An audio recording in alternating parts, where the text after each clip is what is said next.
Even though you're my son's wife, you're just a stranger. If you can't get pregnant, then get lost. My mother-in-law Janice said that and tried to get rid of me. I didn't care about anything anymore.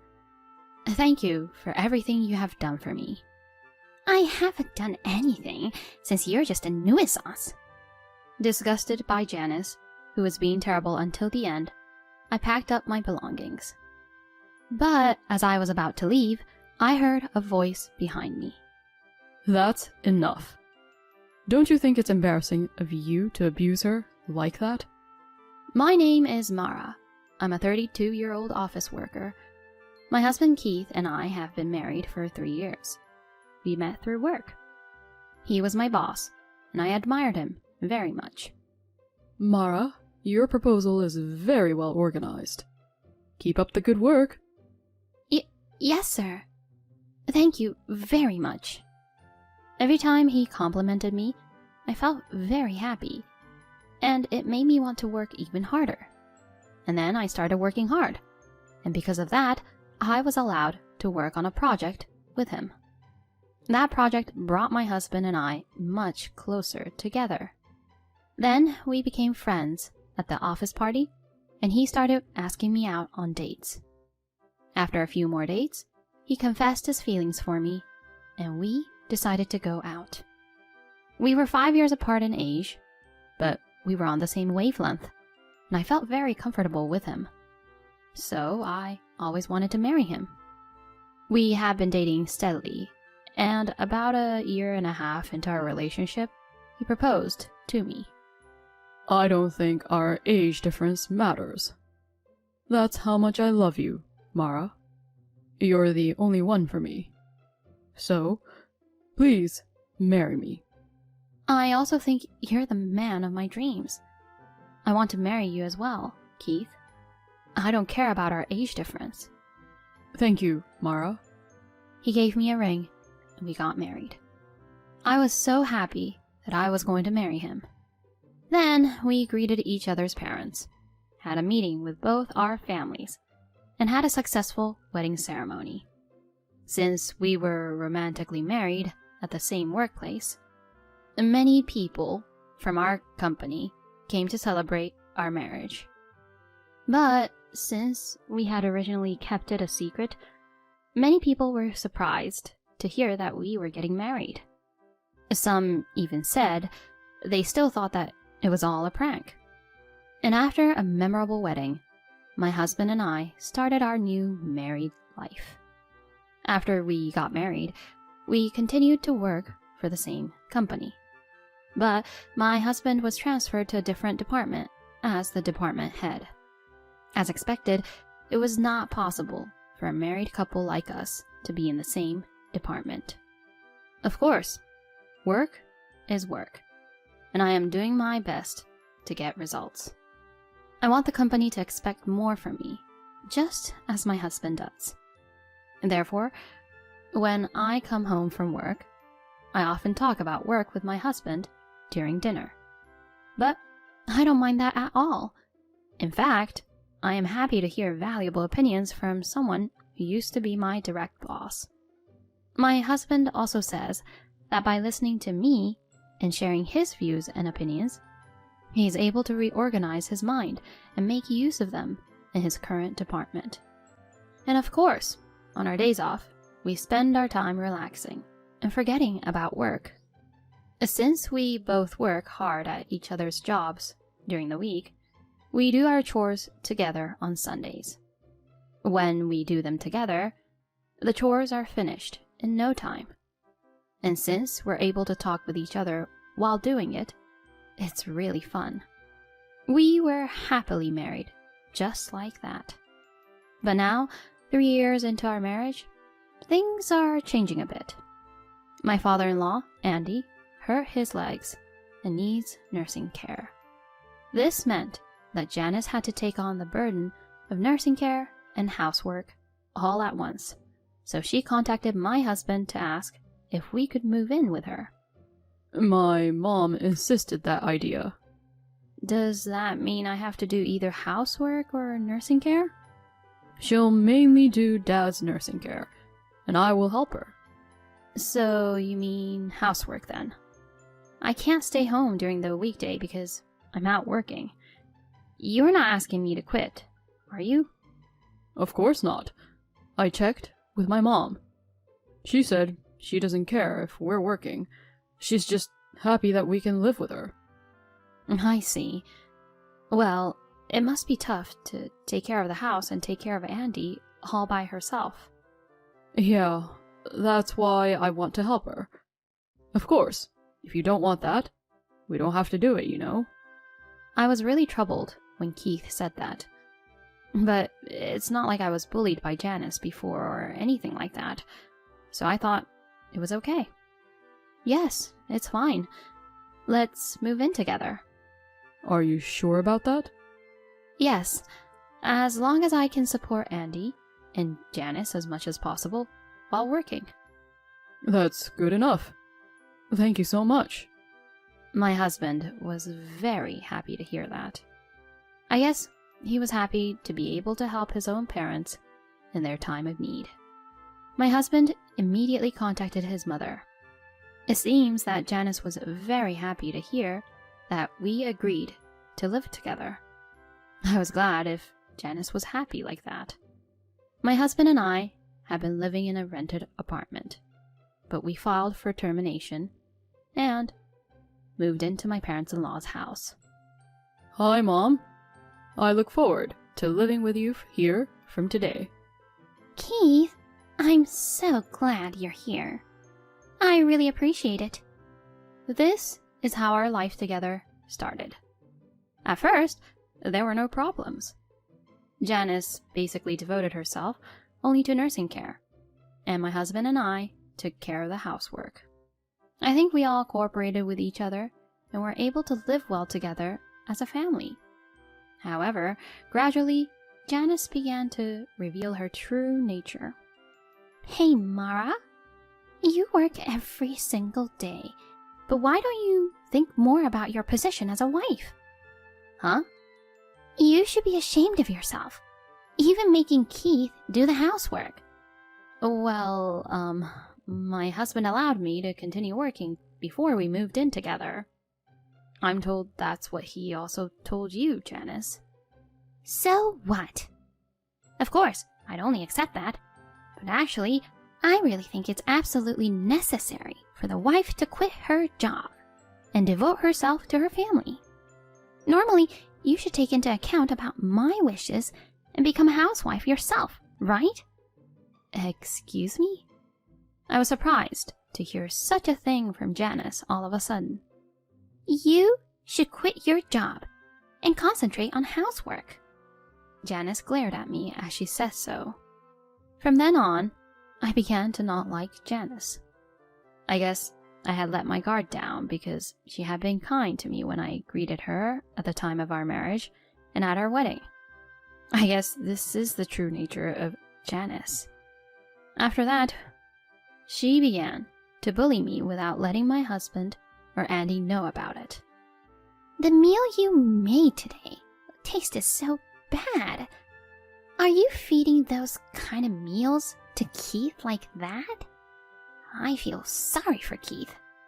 That's how Janice would call me out, saying that what I cook is bad. In addition to those insults, Janice has also been questioning me quite a bit about me being pregnant or having kids.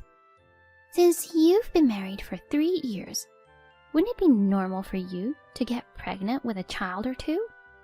When I was your age, I already had Keith. You can't cook, you can't do housework, you can't have kids. You're a total mess. What the hell is the point of Keith marrying you? Janice makes fun of me like that. I try not to listen to her as much as possible, but sometimes, when I am stressed out, I respond to her terrible criticisms. I still didn't talk to my husband about it until the last minute. My husband was very busy at work at the time and worked overtime every day. He probably wants to concentrate on his work now. I was so concerned about my husband that I couldn't say anything about this. However, after that, Janice's bullying gradually became worse. Mara, there are some ingredients I want you to buy on your way home from work. I understand. I had no choice but to go shopping after being told so over the phone. But when I came home, dinner was already ready, and my in-laws and husband were having dinner together. Oh? Mara, you are late. Well, I guess we did have enough ingredients.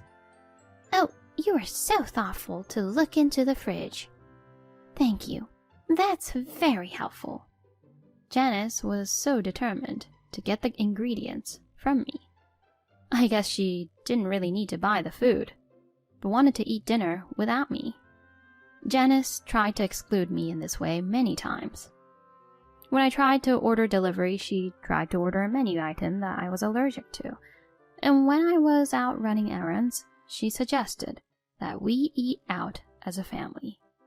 And of course, she still complains about my housework and insists on asking me if her grandchildren are here yet. I decided to think that she's a helpless person. Once I decided to think of her like that, strangely enough, Janice's bullying didn't bother me anymore. And I was able to talk to my husband about it in an open and honest manner. When I told him about the treatment I had received from Janice, he turned pale. Was she doing such terrible things to you? Why didn't you tell me earlier? Why didn't you talk to me about it instead of keeping it to yourself? I am sorry. I didn't want to cause you unnecessary worry. But I've been doing okay lately, so don't worry about it. Really? I'll strictly warn my mother about this. No, she'll be even worse with me if you do that. I don't care about anything anymore, so don't worry. Is that so? Well, that's good, but... I said that to my husband because I really thought so. But then, Janice took an unexpected action. Huh? It seems like some of my bags and clothes are missing. When I opened my closet, there were fewer bags and clothes than there should have been. Moreover, only my favorites were missing. Did I move them somewhere else? No, I would never do that. Where in the world did they go? As I stood in front of the closet, Janice spoke to me from behind. What are you doing? Oh, Janice. What?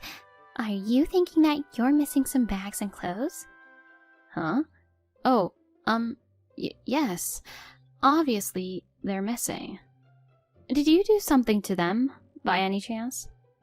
No! How dare you suspect me like that? How much do you hate me? You're the one who always picks on me, though, right?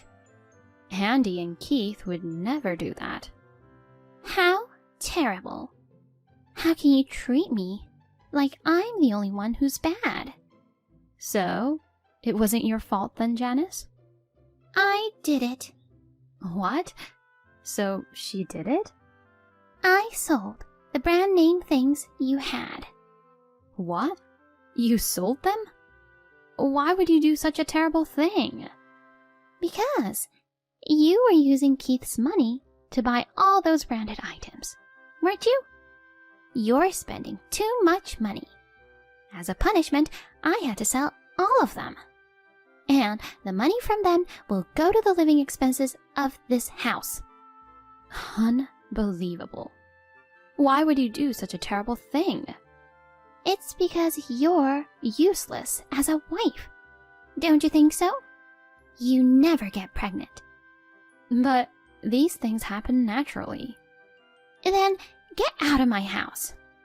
There's no point in staying here if you're not family, and you can't even have kids. I'm married to Keith, so I'm part of the family. Even though you're my son's wife, you're just a stranger. If you can't get pregnant, then get lost. That's what Janice would say, and tried to get rid of me. I don't need you either. I see. Then I'll leave. I didn't care about anything anymore. It seems that no matter how I try to understand Janice, we can't seem to get along. Thank you for everything up until now. I didn't do anything. You were just being a nuisance. I packed up my belongings, disgusted by Janice's bullying to the end. But as I was about to leave, I heard a voice behind me. That's enough. Don't you feel embarrassed doing that to her? Oh, honey, weren't you sleeping? To my surprise, it was Andy who spoke up. I pretended to be asleep and stayed awake the whole time. Keith told me to keep an eye on you. Keep an eye on me? He told me that you were being terrible to Mara. It's true that I somehow felt that from time to time, but Mara didn't say anything about it, and Keith never asked me for advice. I thought it was just my imagination and was living a normal life. But then Keith asked me about it, secretly. Then I found out that you had said a lot of terrible things to Mara. I'm sure the argument you just had with her would be enough to gather enough evidence. Oh no. Why would you say such a thing? Because you're picking on my wonderful daughter-in-law. I recorded what you said just now as well. What? You're kidding. This audio, of course, will be played to Keith. I don't know what Keith will do when he gets angry, so you better be careful. Oh no. Janice then tried to rush out of the house, but I stood in her way. Get out of my way. I don't want to. I texted my husband about this, and he said he would leave early and come home right away. And a few minutes later, my husband came home. You were doing something terrible to Mara, Mom? I can't take it anymore. Me and Mara are leaving this house for good. Excuse me? When you two are gone, I'll have to handle both caregiving and housework all by myself. When Janice said this, Andy responded. We're getting a divorce. So why don't you just go and live out freely on your own? Divorce? Live out freely? That's impossible. I'm kicking you out anyway. What? I'm saying that I'm divorcing anyone who would hurt my son's precious partner and bullying my own son's wife. The divorce will be processed immediately, and you are to leave right away. Janice froze there motionless when Andy said that to her. With no one on her side, Janice did not try to argue anything back. And indeed, Andy and Janice got a divorce. When I asked him if he was happy with how it all turned out after being with her for so many years, he said that he was already disgusted by how Janice was acting, as well as her behavior. He said he couldn't see me putting up with a person like her. I was grateful that Andy helped me like that, even though I had asked my husband for advice. Thanks to Janice and Andy getting a divorce, my days have become more peaceful. I can concentrate on my work, and thanks to the helpers we call during the day to take care of Andy, my husband and I have less work to do. Andy and I are as close as ever, and the three of us live happily together. By the way, Janice has tried to get back together with Andy many times since then, but he has ignored her without taking any action. My husband also takes my side and ignores Janice. Also, I had made Janice give back all the money she received for selling my branded items. Janice often hangs around the house and is treated as a suspicious person, and in the end, she got reported to the police. And the rumor has spread among the neighbors, and she is now living a life of shame. Well, she got what she deserves. I will continue to work hard as I always have, and I will continue to take good care of my husband and Andy, and we will live happily together as a family. Thanks for watching until the end. If you enjoyed the video, please subscribe to our channel. See you in our next video.